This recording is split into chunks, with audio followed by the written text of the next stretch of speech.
Today I'll be talking about FinTech infrastructure, the evolution of the FinTech tech stack. I'd like to begin with a quote from Mark Twain. Our friend says, during the gold rush, it's a good time to be in the pick and shovel business. And I believe today, FinTech infrastructure is the picks and shovels of the FinTech business. It's a great time to be in it. A little bit about me. I have 12 years of experience in venture building and BD strategy, 5 years of which were in finance. I previously built 4 FinTech products and was also a previous FinTech founder. I'm an active angel investor, as Sal mentioned, and a VC scout. I've invested in 19 companies over the last 2 years. I'm also currently in the investment committee for Cap Table Coalition. So let's begin with the definition of FinTech. It's technology that seeks to improve and automate the delivery and use of financial services. And it's a massive, massive market. We're talking $4 trillion worldwide. FinTech infrastructure, however, is a subset of that. It's a subsector. And so it's the technological and operational components that, keyword, enable the delivery of these financial services. Not surprisingly, FinTech has an extremely rich history of innovation, beginning in the 1950s with the emergence of electronic financial tools and digitization. In 1990s with internet and online banking.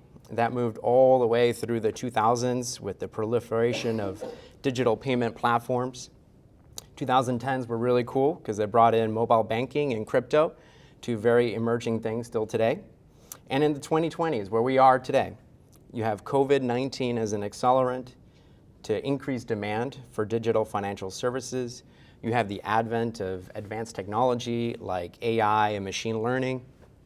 And you even have neobanks, which literally would not exist as a business model if it wasn't for the innovation of FinTech infrastructure. And so here's just a visual representation, a mapping of the FinTech ecosystem. The big thing to highlight here, just the group areas that represent it. And not surprisingly, again, this is a huge, huge space that is also profitable and with a growing appetite. On the left-hand side is a chart that shows the net margin percentage by industry worldwide. The green represents FinTech at 18%, which is almost twice as big as the average net margin for all other industries combined. On the right-hand side, you have FinTech valuations, FinTech valuation premium compared to all other VC investment. And two things to note here. One is that there's a FinTech valuation premium across all stages of the investment lifecycle. And secondly, you'll note that year to year, 21 to 23, even during this tumultuous time, that premium is continuing to increase. So now that we understand the setting, right, let's look under the hood of the FinTech or the FinTech tech stack. And what I mean by that are the ecosystem enablers. Those are highlighted on the left-hand side. They're nice and colorful, beginning on the top and going down. You have in blue the front end, which focuses on direct user interaction and experience. So these are applications for end users. These are applications for B2B or business clients or retail investors. Next, you have middleware in orange, which serves as a bridge for integration and communication between these services. And lastly, backend, which is crucial for data, security, and overall functionality, serving the operational needs of FinTech firms and regulatory requirements. And FinTech infrastructure is really in an incredible sweet spot. It's highlighted in the blue box between middleware and backend. All right. And so I wanted to just share a nice illustration of how this actually works in the real world. We're talking all layers of the tech stack working together so that the FinTech applications can render solutions to you as the user. And the big takeaway here is that it takes a team, a collective effort from all parties to make this happen. So there's a new FinTech evolution, and it's driven by these innovation forces. Well, what does that look like? What are these forces? Well, to begin, there's a shift in the CVC investing narrative, corporate venture capital space, especially for large banks. These are institutions that are investing tremendously in FinTech to innovate, to stay competitive, and to meet the changing needs of customers in a digital world. Basically, these large banks, represented on the left-hand side, with an increase in IT spend as a percentage of operating expenditures, they're continuing to invest because they need to update their tech stack, right? And they need to basically not compete against the level of innovation in the startup field, but rather play in it as a way to participate. Another market pressure is the cost of capital, rising interest rates. It's affecting everyone. And that higher cost of capital is now putting pressure on fintech companies to adopt more profitable practices. And I argue, actually, all companies are under pressure. I think we could all relate. That operational efficiency, that capital efficiency, can be a lead catalyst under fintech infrastructure. The second market pressure is regulatory overhaul. The fact that these governing bodies have been much more aggressive over the last 2 years to protect two parties, the consumer and chiefly the ecosystem at large. That's a new segment.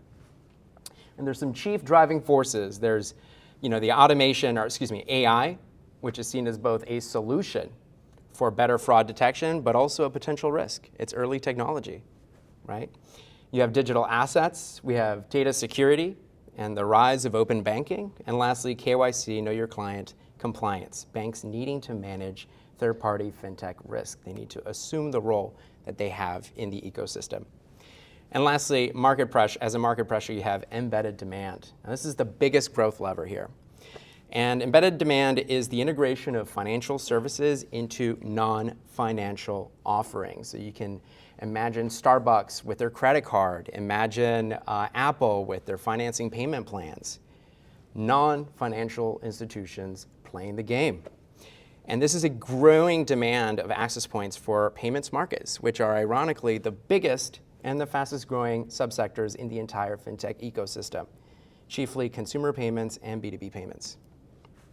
So what does this all mean, right? This is the whole point of the presentation. I believe that the tech stack is evolving, and we're in the initial stages of that. It's chiefly driven by these unmet needs, and the main focus here is middleware, and that the fact that it's now becoming multi-dimensional.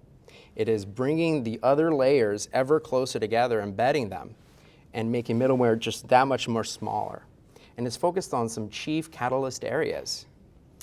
Some of them are mobile-first development, user experience emphasis, there's sustainability and ESG, but I want to focus on the catalyst areas that are highlighted in the blue box, which are fintech infrastructure driven. That's where the real meat is.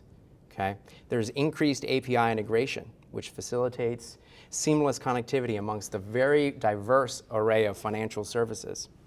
You have cloud adoption, right? Enhancing scalability, interoperability, and cost efficiency with operations.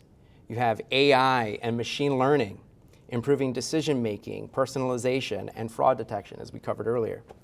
Focus on cybersecurity and the fact that we need to indeed protect this very sensitive information. Blockchain implementation, increased transparency, security, and I would say speed of payments. Again, a huge, huge space. Regulation tech advancements, because we have to comply with our friends. And lastly, data analytics, leveraging big data to provide better customer insights and service. So what do? We get these catalyst areas, and we're organizing them according to 3 key points. 1, foundational, which I believe is table stakes. You gotta play this. Secondly is developing technology, all right? And that is basically really hot today, right? That's where the money is flowing at the moment. And emerging, more long-term, higher risk, but even today, starting to show some signs of validation. So if you marry that and you see what the nexus is that's driving these innovation areas, you'll see that middleware, fintech infrastructure, is actually paving the way so that front-end applications, the applications that you see as an end user, they get to be differentiated through additional services, new business models, new markets to focus, different geographies, personalization, etc. And so what I've done is I've curated a nice little list of startups that follow this thesis, that tap onto these catalyst areas, and they're neatly organized according to the tech categories previously mentioned. You can scan to gain access to this. Is entirely free. And you could also scan this QR code to gain access to my website, Pablo GPT, which includes generative AI, my blog, free resources for founders, and a portfolio of angel investments. Thank you so much. I appreciate your time.